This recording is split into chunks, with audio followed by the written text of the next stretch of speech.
Le damos la bienvenida en la Red 21 a la diputada del MPP, Frente Amplio, Betiana Díaz.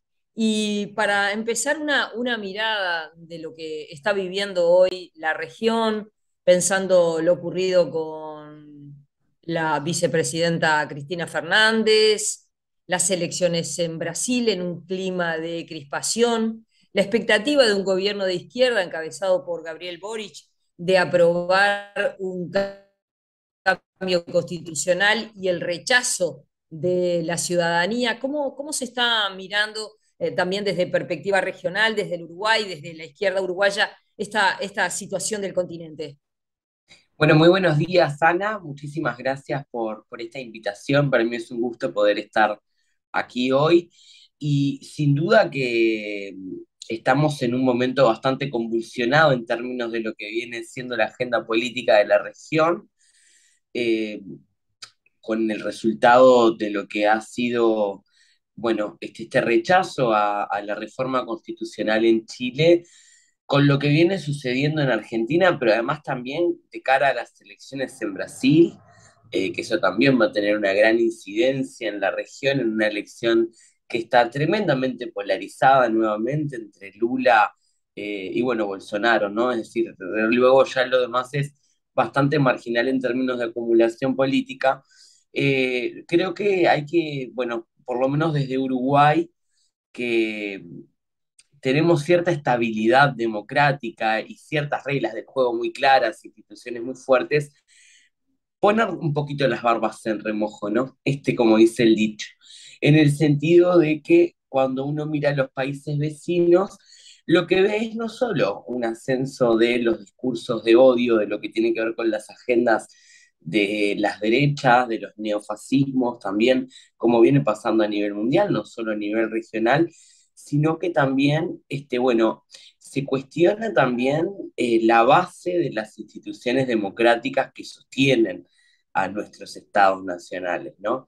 Cuestionar los sistemas electorales, cuestionar la legitimidad de quienes son electos, es parte de cuestionar las reglas del juego de nuestra democracia. Y eso, bueno, yo creo que Uruguay lo tiene que mirar como algo sintomático, ¿no? Hay una escalada de violencia en América Latina, a la que no somos ajenos, porque además tiene características muy distintas a la violencia política que se ejerce, por ejemplo, por parte de los movimientos de derecha en Europa, ¿no? O sea, tienen otros componentes. En este caso, nosotros vivimos en el continente más desigual del mundo, en un continente donde la desigualdad se profundizó durante la pandemia, porque lo que sucedió fue que se concentró aún más lo que fue el ingreso y la renta en América Latina, es decir, los ricos más ricos siguen concentrando, mientras la gente que ya estaba en una situación muy compleja se siguió cayendo, por decirlo de alguna manera, y estamos en un momento donde las estrategias de relacionamiento con la región son clave a la hora de, bueno, cómo nos posicionamos en un mundo multipolar que ya no habla solo en términos comerciales de la hegemonía del mercado estadounidense y de las reglas del juego como las marcaba Estados Unidos, sino que hoy todos los países de América Latina miramos con otros ojos, bueno, el rol de los BRICS, el rol de Rusia, el rol de China, otros mercados y otros nuevos liderazgos geopolíticos. Y bueno, y Uruguay creo que tiene mucho para cuidar en ese sentido, creo que llamar a la reflexión en este momento y bueno, lamentablemente lo que tiene que ver con el proceso chileno, yo creo que es también parte de una enseñanza que nos deja cómo se dan algunos procesos de acumulación política, ¿no?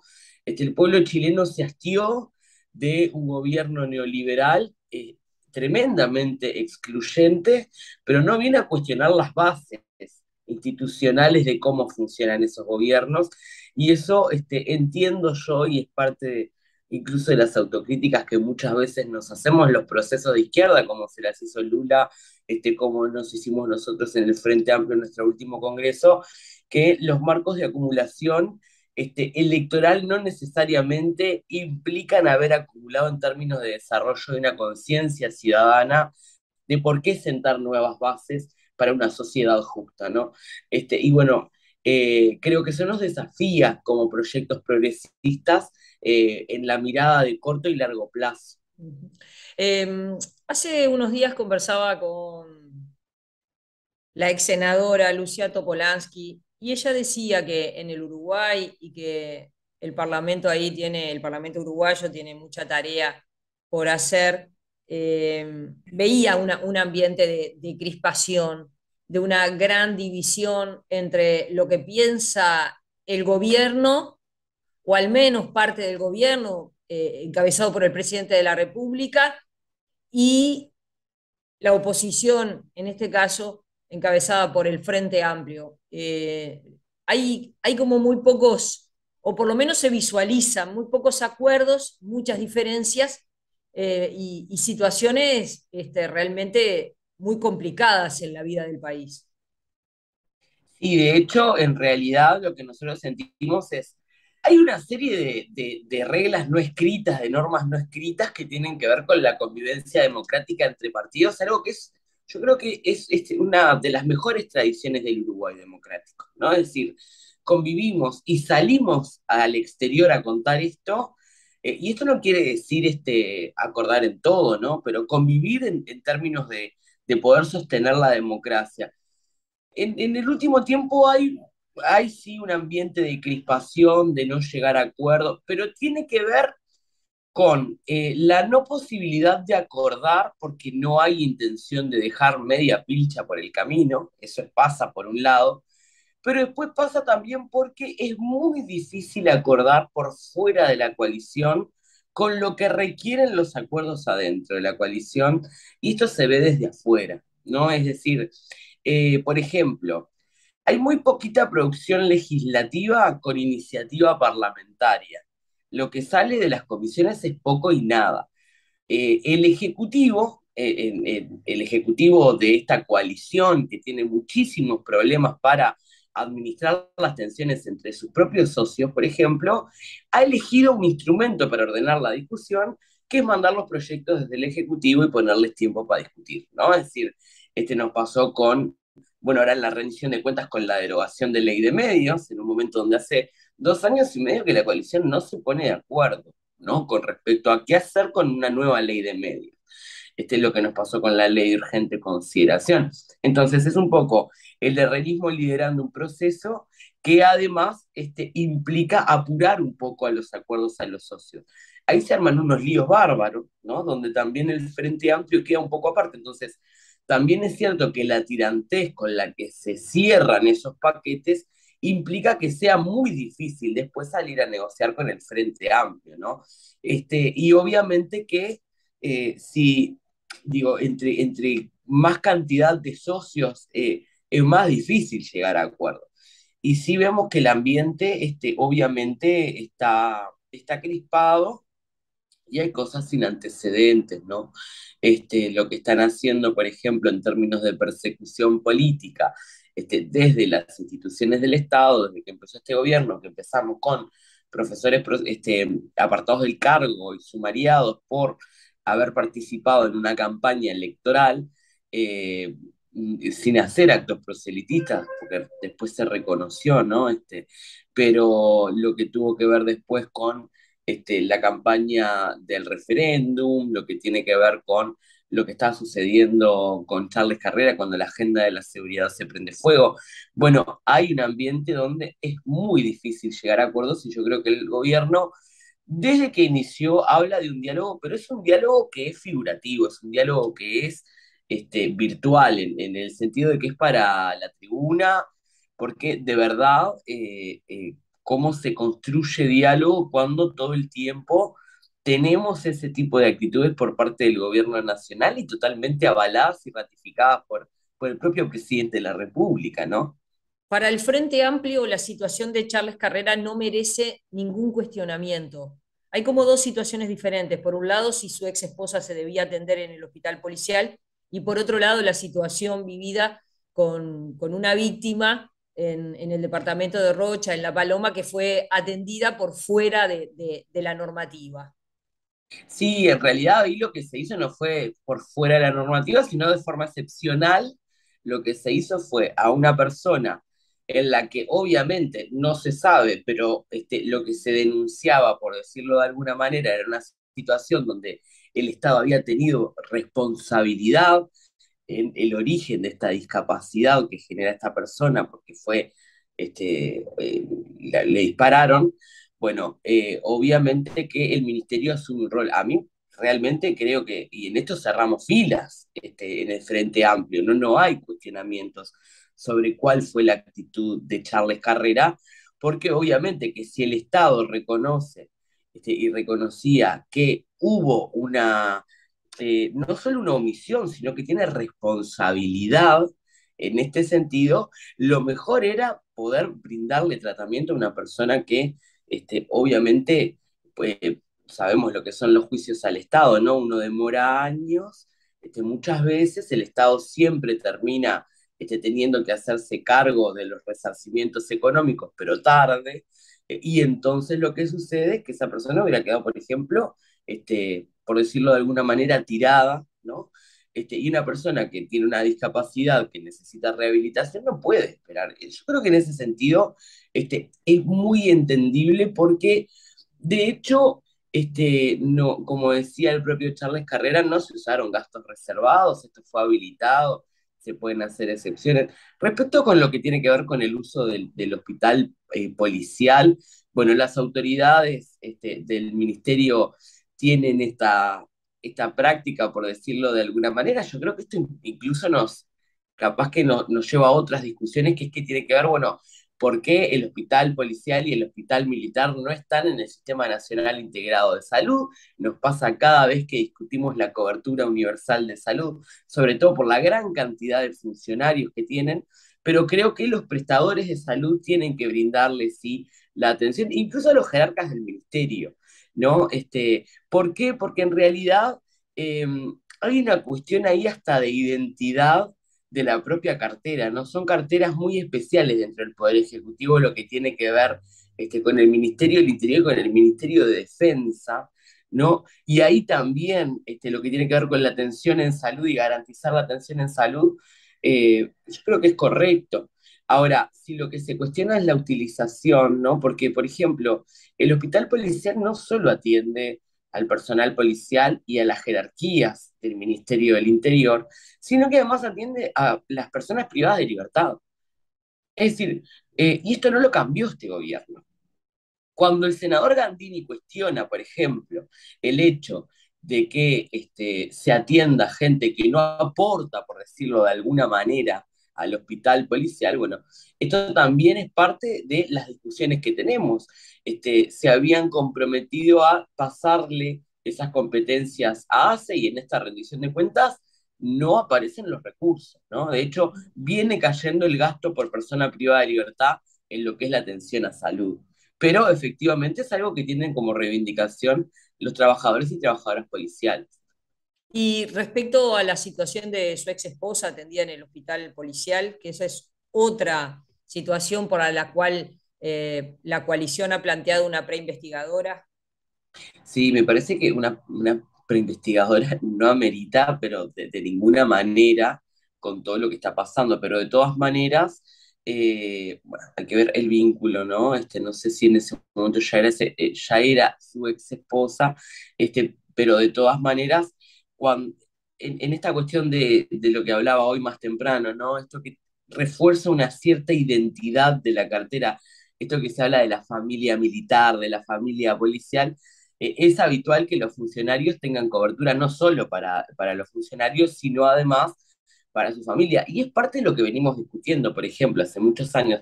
Por eso traía hoy la discusión sobre el Sistema Nacional Integrado de Salud. ¿Qué pasa con las personas que tienen hijos, hijas, que tienen cobertura FONASA también, porque el padre, la madre, el otro progenitor, por decirlo de alguna manera, aporta a FONASA? y tiene doble cobertura, y eso es algo que no hemos podido resolver, ¿no? Entonces, Ujú. yo creo que ahí en ese sentido no hay nada extraño, y creo que la coalición de gobierno sabe perfectamente que no hay nada extraño, porque entonces no sería, a ver, eh, el ruido que se hace con respecto a la atención de los jerarcas, ¿por qué termina renunciando Calabria y no los otros funcionarios de jerarquía, de confianza política del ministerio que utilizaron las instalaciones del personal del hospital policial, ¿no? Es decir, no tiene mucho sentido cómo se construye este puzzle que en definitiva es sí una operación mediática y política para poner en agenda este tema, ¿no? La rendición de cuentas ya salió de la Cámara de Diputados, está en el Senado, pero ¿qué evaluación como diputada hace de lo que ha sido la rendición de cuentas del Ejecutivo? Bueno, nosotros esperábamos poco y aún así hubo una gran decepción en términos de lo que fueron los incrementos que se dieron en esta rendición. Hay que recordar, nosotros en este momento ya pasamos el 50% del gobierno de Luis Lacalle Pou y de esta coalición de gobierno. Entonces, obviamente ya pasamos la etapa pandémica, lo que fue la incidencia de la guerra se vio solo en algunos aspectos, porque por ejemplo la economía uruguaya es un hecho que se recuperó prácticamente a los niveles prepandemia, por un gran empuje del agronegocio, además, pero sin ninguna herramienta de redistribución, ¿no? Es decir, bueno, eso que la calle nos decía al principio de la pandemia, cuando hablábamos de tratar de redistribuir y grabar, porque la gente se estaba quedando sin trabajo, porque estábamos discutiendo, bueno, qué formas de ingresos, qué forma de transferencias, y que nos decía, bueno, yo al Maya Oro no lo voy a grabar, ¿no? El Maya Oro es el que empuja y el pelotón lo sigue. Bueno, a los Maya Oro en Uruguay el pelotón no le pudo seguir el tren, por decirlo de alguna manera, ¿no? Nosotros tenemos récord en exportaciones, pero tenemos más pobreza que en 2019, tenemos niveles históricos de colocación de precios de Uruguay, es decir, esto es una situación de viento de cola total, donde además el Ministerio de Ganadería, y hablo de ganadería justamente porque básicamente es a impulso del agronegocio, reconoce no tener ningún mérito, es decir, al gobierno esta situación le cayó del cielo. ¿Por qué? Y bueno, porque las otras economías de la región tienen situaciones muy críticas, donde hay dificultades para la producción, para la colocación internacional, y eso ha beneficiado a Uruguay, ¿no? En términos de volumen de exportación y en términos de precio. Bueno, no tienen ningún mérito en esto el gobierno, es decir, no tienen ningún instrumento de política específica. Llegamos a esta rendición de cuentas y decimos, bueno, perfecto. ¿Qué pasó entonces con aquellos sectores que podían acompañar este crecimiento y qué es lo que se va a hacer con esos sectores? Por ejemplo, con la pequeña producción, con la producción familiar, con la producción agroecológica, ¿no? Porque por lo menos que el derrame se dé adentro del propio agro, no hay nada, de hecho hay solo recorte.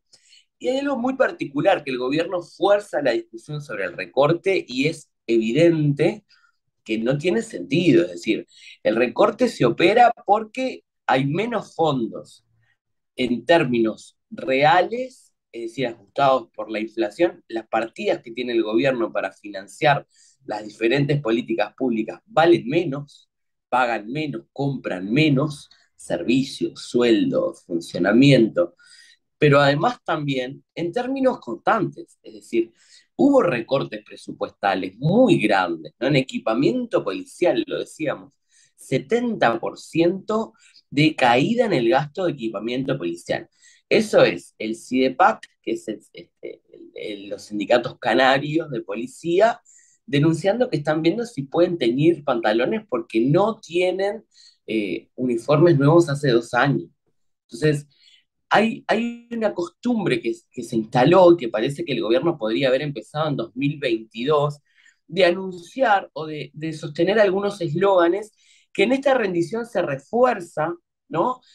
Una vez que pasó la pandemia, una vez que se vio que la incidencia de la guerra era marginal en términos de, bueno, sí hubo un impacto de las presiones inflacionarias internacionales. Ahora, este gobierno tampoco buscó la forma de que los bolsillos uruguayos absorban de mejor manera la inflación, pero llegamos a una rendición de cuentas donde ese gran crecimiento económico no se destina y no se distribuye al resto de la sociedad, sino que además lo que se da como incremento de gasto y se festeja es menos de una cuarta parte de lo que se dejó de gastar en estos casi 3 años de gobierno, porque la rendición de cuentas además empieza a regir el 1 de enero 2023 con alguna excepción Ujú. de, de vigencia anterior.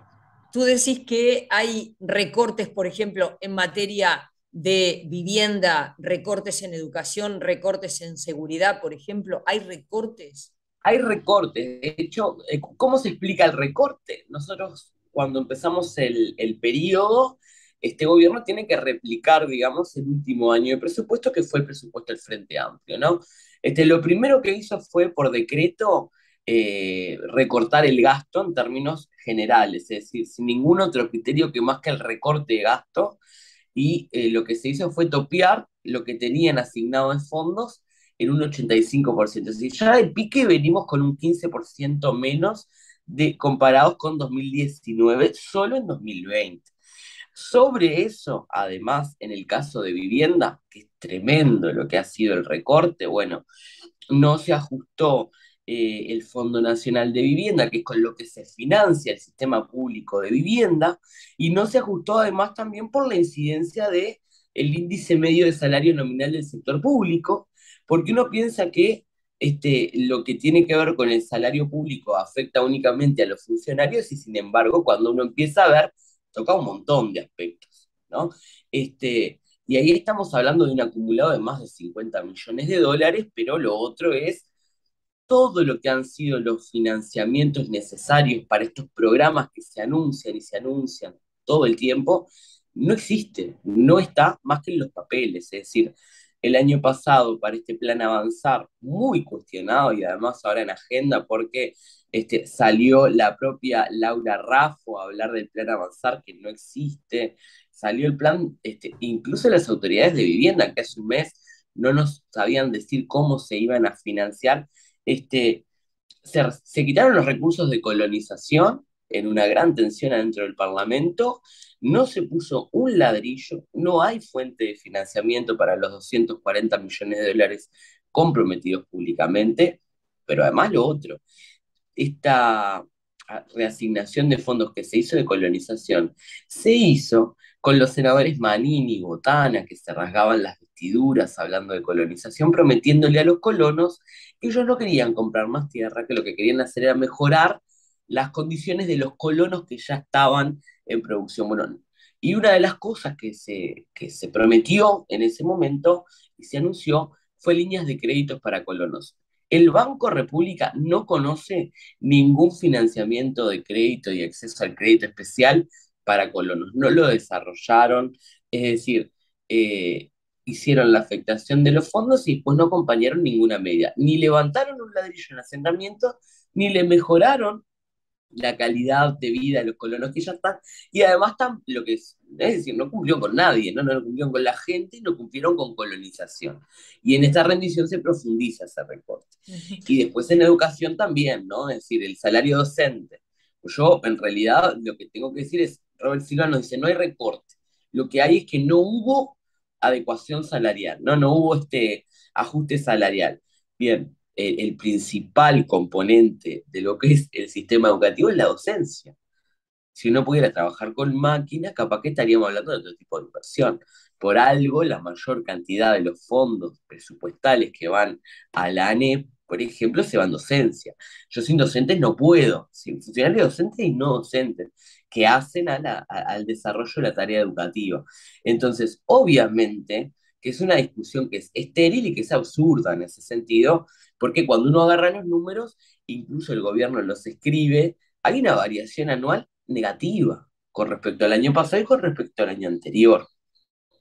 Y respecto a seguridad, Bueno, con respecto a seguridad, es diferente porque lo que hay son áreas que se han ido afectando, que además es muy evidente que no pueden sostener, pero ni media afirmación del ministro del Interior, ¿no? Por ejemplo, bueno, el apoyo a la policía, se destina una partida para lo que es la recuperación salarial, que igual se queda corta, ¿no? Es decir, este gobierno no le reconoce a la policía su reivindicación del casi 18%, en el caso de lo que tiene que ser el crecimiento del salario policial. Es decir, va a haber recuperación, pero crecimiento para muy pocos sectores.